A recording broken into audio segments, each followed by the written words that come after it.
What you're about to hear is an interview with Santiago Diaz of StructureCraft. British Columbia-based StructureCraft designs complex wood, glass, and steel structures.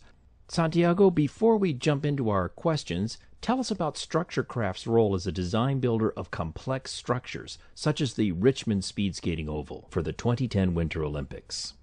At StructureCraft, we are intensely involved in a project starting from conceptual design. Along with our associated structural engineering firm FastenApp, we customize our structures to the constraints of the project. Our involvement then continues through design development in close coordination with the architect, as well as fabrication and erection planning, modeling, drafting, ultimately fabrication and erection. This involvement varies somewhat from one project to another. In the case of the Richmond speed skating oval, we designed the wood wave structural panel system, which was used for both the main roof and the lobby roof of the facility. With the Richmond speed skating oval as a key example, what are the design challenges you face today, and how are you using Autodesk Inventor software to address those challenges? In the oval project, there was an overlap of design goals for the roof which all had to be met. This included the desire to have a final appearance free of the visual clutter of mechanical and electrical services. The panels had to perform structurally and they had to perform acoustically. Architecturally, the general shape of the roof was driven by an inspiration in certain cultural images. We used Inventor to study the geometry required to achieve these goals, long before modeling the actual digital prototypes. We modeled the wave panels in parallel to the structural design. We also used Inventor to produce shop drawings, and we used Inventor to produce data transferred to automated machinery, which was part of the fabrication process. Perhaps one of the greater challenges was to have the wave panels perform structurally without losing the acoustic performance requirements. In order to achieve this, we decided to use conventional 2x4 SPF dimensional lumber, which formed a 26-inch deep hollow truss-like assembly with a V-shaped cross-section, sheathed with 2 layers of plywood. We called each of these a V. Under gravity loading, the forces are distributed by the plywood skin diagonally through spliced lumber strands and into the supports at each end of the V, where a steel tension rod is attached to hold the curved shape of the V and to minimize deflection. It was already a challenge to design the typical wave panel, defining the optimum location of the cascading 2x4 locks which connected the long 2x4 strands together.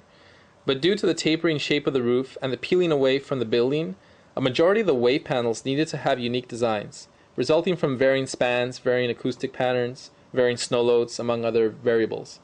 With Inventor, I was able to set certain rules in the models through iParts and iAssemblies, and control the changes to these rules as the design was optimized, without needing to make specific changes to each unique wave panel.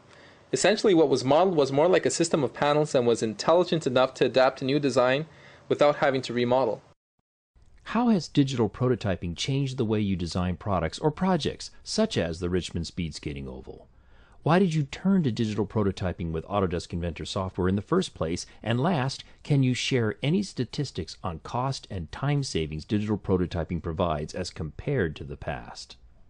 The obvious impact of digital prototyping is to have immediate feedback on the performance of a structure and how it interfaces with other building elements in the project.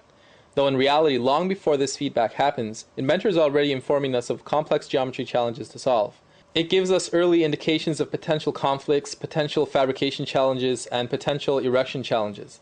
It also enables us to model geometry which is otherwise not possible to model in many industry standard applications. An example of this is the common limitation of industry standard steel detailing software, which are often constrained to fabrication methods when it comes to modeling, and therefore are unable to generate complex 3D geometry. In the Richmond speed skating oval, an example of this was the modeling of a wide flange beam which supports the wood wave panels and twists in 3D space along freeform curves. This beam could only be defined accurately by modeling the surfaces which define the geometry of the roof. This geometry is what describes the architectural intent and govern the resulting shape of the beam. These sort of geometry studies were needed not only to design the wave panels, but to also describe the locations of support we required, and therefore Inventor played an important role in the coordination of our work with others in the project. An example of the cost savings can be seen in the use of iParts for the wood wave panels. At one point in the project, the degree of curvature of the wave panels had to be changed. By making the change in a key geometry file within a few minutes, all configurations of wave panels were updated properly. Having to model these changes panel by panel would probably have taken a few weeks. iParts enabled us to understand the impact of these changes through its spreadsheet format. Another interesting fact about this project is that through Inventor's API, I was able to write a macro that could transfer data from the wave panels into automated machinery, which was part of the fabrication process. Tell us a bit about your relationship with Imagineit when it comes to product implementation and training, and how this relationship impacted the Richmond Speed Skating Oval project. Everyone in our drawing office team has taken courses at Imagineit. These courses were useful mainly because we had someone we could ask questions about Inventor using specific projects that we were working on at the moment. For more about StructureCraft, visit www.structurecraft.com. And for everything about Inventor software, visit www.autodesk.com/inventor.